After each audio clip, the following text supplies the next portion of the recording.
All right, we are live. I'm going to let people slowly trickle in here on their lunch breaks today as we get ready to talk to Elizabeth Chamblee Burch, Beth, as you go by, and we'll let her introduce herself in just a second to talk about her hot off the presses 3 days ago book, The Pain Brokers, which is a wonderful read. As I keep telling people, if you are a Grisham fan, and as I was telling Beth before this, if you're a Grisham fan, this is like real life Grisham, which is like maybe also unfortunate because it's real life, as in this is not a made up story of fraud and terrible things happening to women and whatever, but is actually happening even now, as we're going to talk about. There is actually more of it starting to happen. So we'll get into all of that. But Beth, why don't you go ahead and introduce yourself to the people who are listening now and will be listening later? Great. Well, thanks so much for having me. This is fantastic. So, I'm a law professor at the University of Georgia, and I write about mass torts. I've been writing about the boring side of mass torts for 20 years and wanted to do something because I felt like people weren't being listened to on the plaintiff side, and that the plaintiffs who were involved in these really big cases didn't feel like they were being heard by the justice system. And so I went back to school. I got an MFA in narrative nonfiction, and my second month in the program, or maybe my first month in the program, I got a call from a whistleblower. And it was this fantastical call that was too crazy to believe, except that it actually turned out to be true. And that was the start of the Pain Brokers. Oh my gosh. Okay, so literally someone called you and was like, did they say, I want you to write a book about this? Or they were just telling you They like, were just telling me this crazy thing that happened. And, it was one of those things where I think had I not been in an MFA program, I would have just sort of dismissed it and thought, I don't have time for this. I'm too busy doing scholarship or whatever it might be. But the more I listened, and then you of course have to fact check in a million different ways, but it turned out to be true. And that was the craziest part about it, was that this is actually true. cool. So the pain brokers. Most people know what a tort is, but for anyone who's like, what is that? It's a mass lawsuit where it's a lawsuit that is done on behalf of a class of people, as it's called in the legalese world. And Beth, you're the actual lawyer, so stop and pause at any point that I'm mischaracterizing anything. But in mass torts, a suit that is it's plaintiffs in a class are experiencing the exact same thing. So the same product has hurt them, or the same person has hurt them, the same company has hurt them, whatever it is, and you're going to seek damages, usually tons of monetary damages, of course, tons and tons of money. And it would be like actual damages and punitive damages and like all this kind of stuff. And in the world of that, the lawyers and whatnot, of course, usually take, like, I would say a third, usually is customary, of fees. And then the rest goes to the class of plaintiffs. Now, when you're getting like a couple $1 billion or something, that can usually still be a lot. Probably the most famous example of a tort for anyone who's listening and is like, I don't think I understand. If you watched Aaron Brockovich, that's tort. Yeah. Probably the most famous movie version of a mass tort, and the lawsuit against PG&E in California all those decades ago. So that would be an example of like a company practice harming a community of people that, were able to sue in mass. Your book is focusing on pelvic mesh, which was a medical product that was used for a while, approved by the FDA, seemed to be great and all this sort of thing. And then it started to come out that there were issues. And you were not contending that there weren't issues with the product, Right. correct? Like there Right. were some legitimate Absolutely. concerns. Um, but what was starting to happen, and then I want you to go into deeper summary after I set this up, is that basically women's claims were more valuable if the mesh was removed versus if it remained, even if they were experiencing. So they could be experiencing legitimate pain, incontinence, whatnot from the mesh remaining, but if it was still there, the claim was usually less monetarily valuable than if it was removed. And basically what you describe in this book is this really horrific, worst scam call of your life kind of thing that tricks women into having these crazy surgeries to have their mesh removed and also pay for it, instead of having their insurance pay for it. It's absolutely wild, just so that they could then enter this class of plaintiffs that would be more valuable to these supposed lawyers. And I'm going to say supposed lawyers because I think it's an insult to the legal profession to even call these people lawyers. It's like, what do you even call them? So, what do you deep dive a little bit more into what's going on behind the curtain of this pelvic mesh fiasco? Yeah, yeah. So one little point of clarification. So a class action is a little bit different because it's oftentimes over like small claims. So you're Oh, overcharged, mhm. say $3 in an ATM.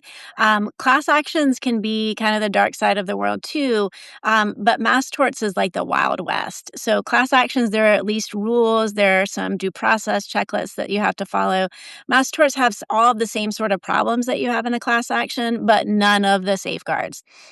So you have people who have been massively injured. This isn't just an overcharge for a $3 ATM fee.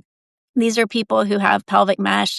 It's typically a product that's used to deal with incontinence of some sort or pelvic organ prolapse as people have children.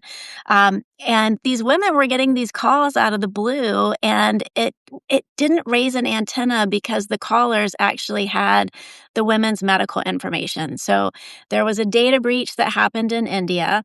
And the cold callers knew the women's birthday, they knew their implant date, they knew the name of the hospital, they knew the name of the doctor. So they had all that information that you would normally say, oh, I'm not giving you that. And so it sounded very legitimate. And they told them they have a ticking time bomb in them and that if they don't have the mesh removed within 2 weeks, that they're going to die. So it's just these crazy calls that they're getting, and it terrified them. I'm Right. happy to talk more about that, but yeah. Yeah, well, it's the ultimate emotional blackmail for sure. So they're basically given like either you'll die in 2 weeks, which is insane, or we can do. And what was the next step of the con, basically? So they tell him you need to have the mesh removed. We're flying you down to South Florida within 2 weeks, and we'll set you up with a doctor. We'll set you up with everything. And so they sent them this DocuSign packet. And if you've ever signed a DocuSign packet, you might know that you can auto populate it with the initials so that it goes to all the different pages as if you have read all of them. But in this case, it skipped directly to the signature page. So when the women signed what they thought was, the HIPAA forms and the healthcare forms and all that kind of consent, instead, they were actually hiring a lawyer through a retainer agreement, and they were taking out a lien against their future settlement proceeds. So instead of a procedure that would have cost them $800 to $1,000 through insurance, they were having to pay between $60,000 and $120,000 as a lien against their future medical proceeds. They were flown to South Florida. They were put up at a hotel. Their mesh was taken out at these chiropractic clinics, these outpatient centers that are next to strip malls. They were put up at a hotel that night and then flown home the next day. So it's this crazy operation. Absolutely insane. And as your book goes on to describe, a lot of the time these women end up worse than they were before. Yes, there were legitimate concerns with Right. pelvic mesh, and yes, some doctors would recommend their patients to have it removed, but others, in balancing the equities, if you will, like Yeah. we're like, no, the benefits outweigh the current risks, and if you weren't actually having some of it was side effects of the product, which happens, and then some of it was legitimately like, yeah, we have to get it out. And the way you describe this, like you guys need to get the book if you want to have like this true crime / John Grisham experience, because it truly was like just a horrific. I was physically feeling the like, oh my God, like, just any woman who has, existed on this earth would have a hard time getting through this part of the book, but it's like well worth it to understand just like the pain that these people were put through purely as a money factory. Like Yeah. that's what it all came down to, is like we have to get these women to agree to have their mesh removed so that their claims are worth like, 10 times more than they would have been otherwise. Which is just, this I wish I could say that the story of using women's pain for money is Was new. but it is not. This is not in fact a novel. This is in fact a real story. So anyway, for those of you just joining, we are talking about The Pain Brokers by Beth Birch here, and we're going to go through kind of the origin story of this book. So you told us why, you wrote this because first of all, I mad props for going to get an actual writing degree because you wanted to write. Like I I love that like super commitment of like, well, if I'm going to be a writer, I need the credential to go do it. Yeah. I just love that. But also like I want to know when you get this call, were you immediate? You obviously did fact checking and whatnot, but did you have this moment of like, I have to write this book? Like, was it like I'm gonna write it? I just need to find all the facts first, or did it take you a while? Was there conflict? Were you like, I really am not sure? Like, I want to know behind your brain a little bit. Well, I mean, I think one of the most difficult parts was figuring out. I mean, I knew this was a story that I wanted to write, but I couldn't figure out who the main characters needed to be. So there are so many people who are involved in this scam, and trying to figure out how to tell a really complicated story in a way that is uncomplicated, that you can kind of follow it. And that, so, we settled on this as a braided narrative. And so you meet the women, you meet the bad guys, you meet a number of people who are beginning to try to unravel this.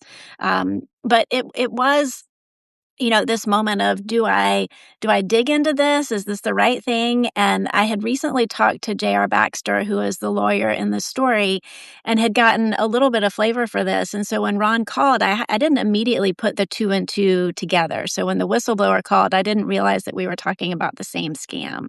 And then when I did, it was like this, sort of serendipitous moment that was like, okay, this is meant to be.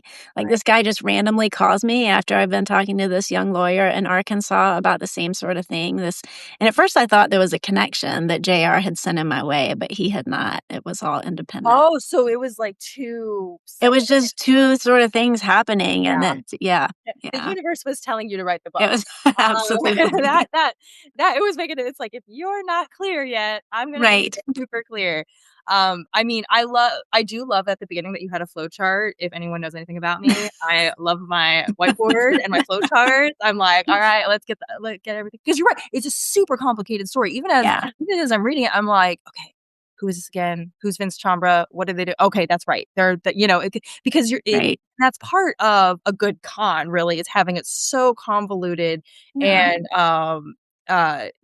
God bless you're basically one of your heroes, the lawyer who ends up chasing yeah. down kind of the lead here. She's incredible. I kind of want you to talk. Laura Dennis, Yeah.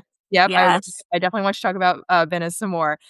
She is like what I want to be when I grow up, of that kind of like grabs the lead and is like, nah, man, I'm gonna find you this now. is some Like, crazy stuff. right, exactly. What it's like once, and it kind of, it's funny. It's almost like it sounds like you as well in writing this book of like once you had the thing, it's like, oh, I'm gonna drill this down. Right. Like, I'm not letting this go. yeah, we're gonna get you. And I love that energy from anyone. So that's wonderful. So we'll talk about her more in a second. But also I love the fact that you had a cast of characters at the very beginning of the book. And I read Yeah, through them. And when you haven't read it, you read through the cast of characters, you're like, okay, I'm not sure I understand anything that's going right. on yet, but it's very helpful though as you're reading to go back and reference like, yes, okay, that's who that is. Okay, keep going. Um so I really, first of all, thank you for being so like meticulous in how you laid this out, because it makes what is like kind of a crazy narrative much easier to digest. Mhm. So talk about Barbara Venice a little bit, because she sounds awesome. I want to be her friend. So Barbara she is a partner in a big defense firm called Reed Smith, and she had been hired by American Medical Systems that had then been purchased by Endo Pharmaceuticals. American Medical Systems made the mesh, Endo bought them, and Barbara Bennis was a big mass tort plaintiff's defense lawyer. She had been involved in the FinFin fiasco with Wyeth. She had, defended a number of people in the pharmaceutical industry. And so she gets a hold of this, and her client decides early on that they want to settle instead of taking a whole bunch of these cases to trial. But in the settling of these cases, she's starting to smell something bad. And she gets this call, all these calls from women through, well, a couple things happened. She had a surgeon that she used as one of their expert witnesses. And the surgeon called her and was like, so I got a really weird phone call. This guy's wanting me to take out these meshes and, they're going to pay me directly and we're not going through insurance. And there were all these sort of like red flags. And at the same time, there were women who were calling their doctors and saying, I got this cold call. I've never told anybody, I have not told another living soul that I had mesh, including my husband. You must have sold my data somehow. And the doctors are like, no, we didn't do this. And so Barbara starts to, drill it down and to investigate and figure out what the heck is going on. Right. Yeah. And it's like, yeah, she's amazing. Again, y'all read the book. I'm not going to give you all of the juicy details because that's the point, is that you should purchase this lovely gem and get into the thing. Is there an audiobook? There is an audiobook, yeah, and you don't even have to listen to me read it. So it's read by this amazing woman who is an Audi Award winner, and I was super happy that she agreed to do it. She's done Gillian Flynn's book and John Grisham's books, so I figured There she we was go. perfect for it. Absolutely perfect. All right. Well, there you go. So, y'all, if you're not into I love reading paper.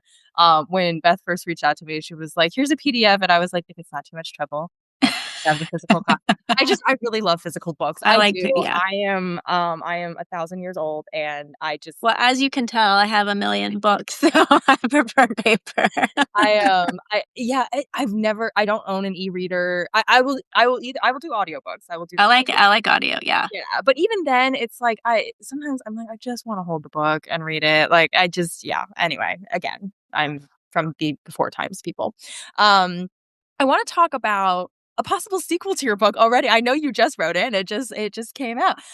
But we had a crazy headline. So before we went live, everyone, I was talking to Beth and I said, now it's funny when you read new things and you learn new things, because then other things start to catch your attention. And I always get the Reuters legal briefing of the day or whatever, and it has all these headlines.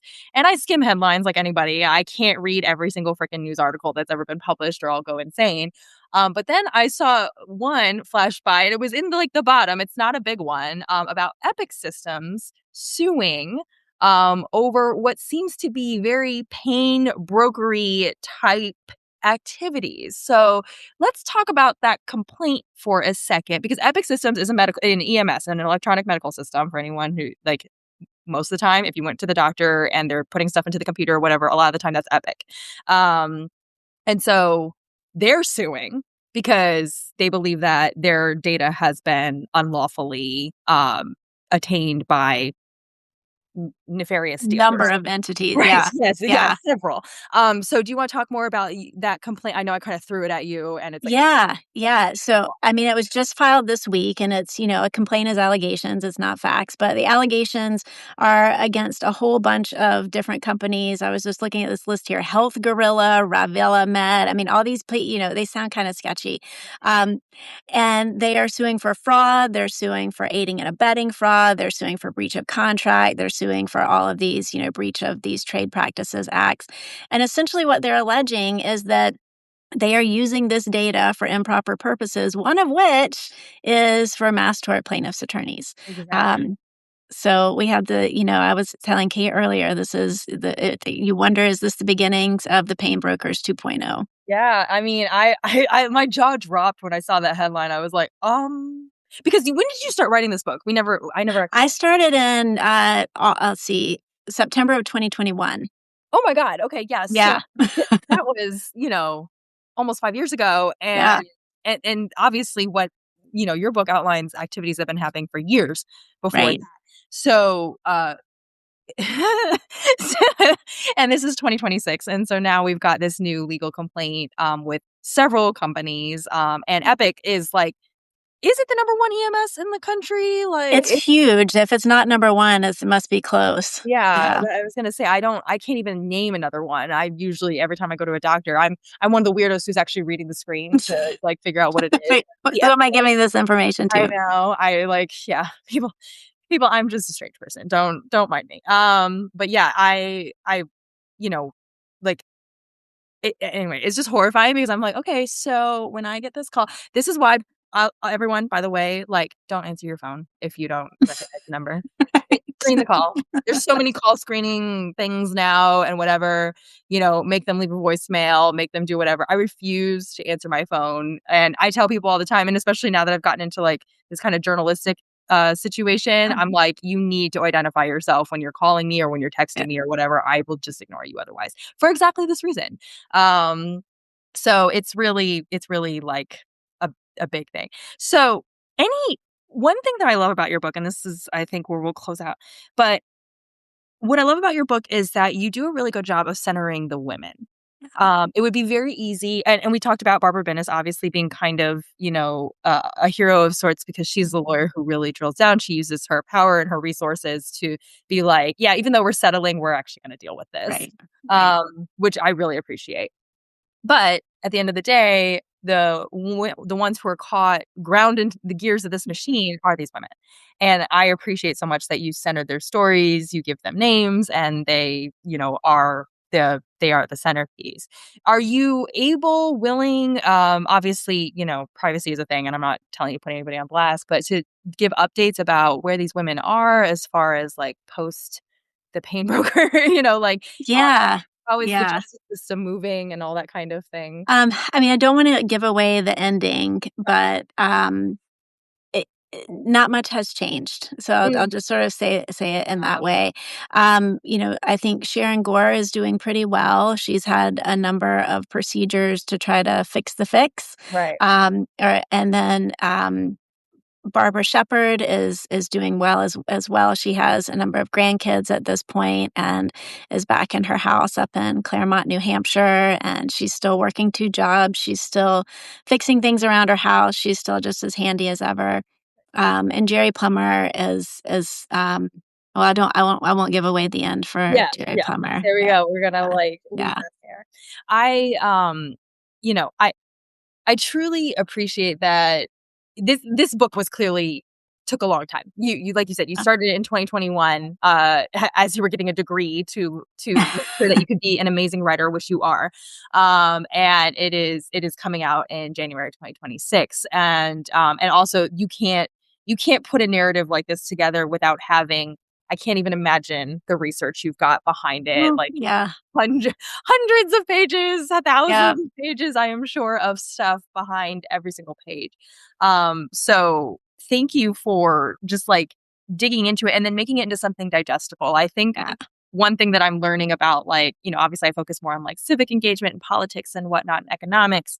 But and also like and of course the legal system is all interwoven into all of those things. right. And all of that stuff can seem, I think, like voodoo to a lot of people. Mhm. So, like, Yeah, something happened in a back, especially when you're right, talking about like torts and settlements and whatever. yeah, Something happened in a back room somewhere. People spoke right, to each other, and that was like what happened. And I really appreciate people like you who will take it and turn it into like a story and a flow chart and a process. And like, it's like this is actually something that you can comprehend, and ultimately you can protect yourself from. Like, right. if you have a woman in your life, you need to like read this book for them or give them this book or whatnot and be like, this is how we need to learn how to protect ourselves from predatory systems. Because as we said, Epic is now alleging that there was a huge It's happening. breach and it's still happening. So you're getting those calls that are like, are you experiencing pain in your arm or whatever? And like, do you want to go? Right. And they're just magically gonna pay for a surgeon for some reason, like it's just except Well, you're and I mean, you've got all the GLP-1 lawsuits now. right, So over Ozempic and Wegovy, there's 3,000 lawsuits that have been filed already and right, 250 more a month. And so, yeah, that's going to be the next big one, I right. suspect. It would not shock me at all if, as they like unpeel this Epic suit, if it's like, oh yeah, look, it's all these Wegovy patients. Yep. What do you know? Like, oh yes, a Shocker. coincidence, I'm sure.